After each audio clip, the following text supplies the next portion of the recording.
India کی طرف سے ایک نئی پالیسی انٹروڈیوس کرائی جاتی ہے کہ انہوں نے اسیسینیٹ کرنا ہے اپنے اینیمی کو، ان اینیمیز کو جو کہ فورن سوئل کے اوپر رہ رہے ہیں۔ اور اس پالیسی کی وربل کنفرمیشن ہمارے پاس ریسنٹ انٹرویو سے آتی ہے، جب انڈیا کے ڈیفنس منسٹر راجناتھ سنگھ یہ سٹیٹمنٹ ایشو کرتے ہیں کہ اگر کوئی انڈیویجول انڈیا میں کسی طرح کی کوئی ٹیررسٹ ایکٹیویٹی میں انوالو ہوتا ہے اور پھر اس کے بعد ایون اگر وہ پاکستان بھی جاتا ہے تو ہم لوگ اس کو چیز کریں گے اور وہاں پہ اس کو اسیسینیٹ کریں گے ایون پاکستان میں انٹر ہو کے۔ یہ جو سٹیٹمنٹ ان کی طرف سے ایشو کی گئی، this is the blatant violation of the sovereignty of the Pakistan, اور جو یونائٹڈ نیشن کا چارٹر ہے یہ اس کی بھی وائلیشن ہے، کیونکہ یونائٹڈ نیشن کا چارٹر اور جو سوورینٹی کا کانسیپٹ ہے ریاستوں کی، جو کہ ٹریٹی آف ویسٹفیلیا کے ٹائم ہمارے سامنے آتا ہے، وہ اس چیز کی اجازت نہیں دیتا کسی سوورن ریاست کو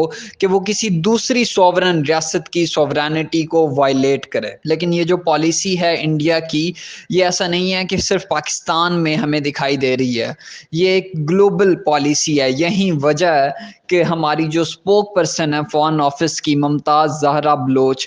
انہوں نے انڈیا کے اس ڈیفنس منسٹر کی اسٹیٹمنٹ کو نہ صرف ڈیناؤنس کیا، بلکہ ان کا یہ کہنا تھا کہ جو ایکسٹرا ٹیریٹوریل کلنگ کی پالیسی ہے انڈیا کی، اب یہ ایک گلوبل فینومینا بن چکا ہے۔ انہوں نے اس طرح کی اسٹیٹمنٹ کیوں دی، اس کے پیچھے کانٹیکسٹ یہ ہے کہ یہ صرف جیسے میں نے بتایا کہ پاکستان اور انڈیا کے درمیان جو ریسنٹ ہمیں ٹینشنز دکھائی دے رہی ہیں، یہ ٹینشنز تب رائز ہوتی ہیں جب گارڈین کی طرف سے ایک رپورٹ آتی ہے ہمارے سامنے، جو برٹش پیپر ہے، وہ ہمیں یہ بتاتا ہے کہ پچھلے 2020 سے لے کر اب تک انڈیا نے تقریباً 20 سے زائد لوگوں کو اسیسینیٹ کیا ہے پاکستان میں۔ جب یہ پیپر ہمارے سامنے آتا ہے تو یہ بیسیکلی ہماری جو انٹیلیجنس ایجنسیز ہیں انہوں نے ایک ارریفیوٹیبل ایویڈنس جو ہے وہ گلوبل کمیونٹی کے سامنے رکھا ہے کہ کس طریقے سے جو انڈیا ہے وہ اس طرح کی ایکٹیویٹیز میں انوالو ہے، سوورینٹی کو وائلیٹ کرنے کی ایکٹیویٹیز میں انوالو ہے، اور یہ سارے کے سارے جو آپریشنز ہیں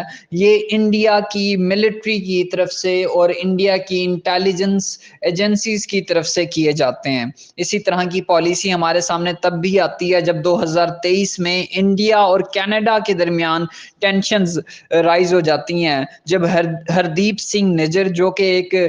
خالستانی ایکٹیوسٹ تھا اور کینیڈا میں وہ رہ رہا تھا، اور اس کو جو ہے اسیسینیٹ کرایا جاتا ہے انڈیا کی طرف سے، اور کینیڈا کی گورنمنٹ بلیم کرتی ہے انڈیا کو کہ یہ جو کلنگ ہوئی ہے اس میں انڈین انٹیلیجنس ایجنسیز جو ہیں وہ انوالو ہیں۔ اسی طرح کی سٹیٹمنٹ ایک U S department of justice کی طرف سے بھی آتی ہے، ان کا بھی یہی کہنا ہوتا ہے کہ ایک جو سکھ یاتری ہوتا ہے جو کہ امریکہ میں رہ رہا ہوتا ہے، اس کو کل کرنے کے لیے، اس کو اسیسینیٹ کرنے کے لیے ایک پلان بنایا جاتا ہے انڈین انٹیلیجنس ایجنسیز کی طرف سے، لیکن وہ پلان کامیاب نہیں ہو پاتا، وہ پلان انسکسیسفل رہتا ہے، کیونکہ جو امریکہ کی ایڈمنسٹریشن ہے ظاہر ہے وہ اس کو ناکام بنا دیتی ہے۔ جو ریسنٹ سٹیٹمنٹ ہمارے سامنے انڈین منسٹر کی آئی ہے، یہ اس بات کا ثبوت ہے کہ انڈیا نہ صرف وہ ڈپلومیٹیکلی خود کو ازرٹ کر رہا ہے بلکہ وہ ایک روگ سٹیٹ بنتا جا رہا ہے،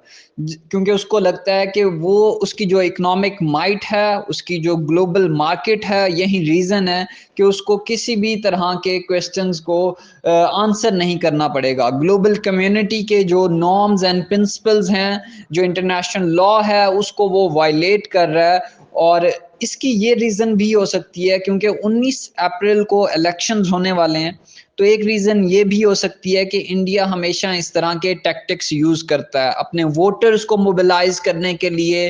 ریلیجیس ایکسٹریمزم کی ایکٹیویٹیز اور اس کے علاوہ ریلیجن کا استعمال، اور اس کے ساتھ ساتھ جو نیبرز کے ساتھ ہے وہ ٹینشنز کو رائز کر لینا تاکہ وہ اپنے ووٹرز کو موبلائز کر سکے۔ سو بی جے پی کی یہ ایک پالیسی رہی ہے، تو ہم یہ بھی دیکھ سکتے ہیں کہ شاید یہ ایک بڑی ریزن ہے کہ پاکستان اور انڈیا کے درمیان اب دوبارہ ٹائز جو ہیں وہ خراب ہوتے ہوئے ہمیں دکھائی دے رہے ہیں۔ جب شہباز شریف صاحب پاور میں آتے ہیں تو اس ٹائم جب مودی کی طرف سے ایک مبارکباد کا میسج دیا گیا تھا تو یہ دکھائی دے رہا تھا کہ شاید دوبارہ سے ان کے درمیان ایک رپروچمنٹ جو ہے ہو جائے گی اور دوبارہ سے ایٹ لیسٹ ٹریڈ ٹائز جو ہیں وہ نارملائز ہو جائیں گے، لیکن وہ بھی اب ہمیں نارملائز ہوتے ہوئے نہیں دکھائی دے رہے، کیونکہ انڈیا ایک روگ سٹیٹ بنتا جا رہا ہے۔